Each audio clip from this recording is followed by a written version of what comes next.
Narito na ang mga balita mula sa GMA Integrated News.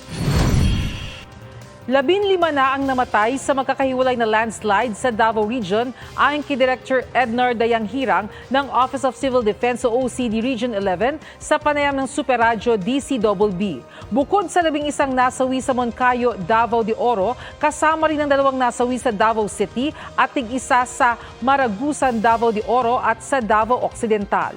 Libu-libong residente pa rin sa rehiyon ang hindi pa nakakauwi. Narito naman ang iba pang balitang binabantayan ng GMA Integrated News. Philippine Coast Guard nangangalap ng mga impormasyon kaugnay sa panibagong pangharas ng China Coast Guard sa mga mangingisdang Pinoy sa Baho de Masinloc. Pamunuan ng NLEX muling nagpaalala sa posibleng pagbigat ng traffic dahil sa isa pang concert sa Bulacan ngayong gabi.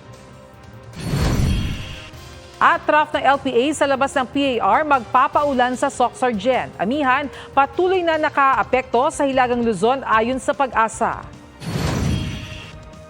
Para sa mas malaking misyon at mas malawak na paglilingkod sa bayan, ako po si Bernadette Reyes ng GMA Integrated News, ang News Authority ng Pilipino.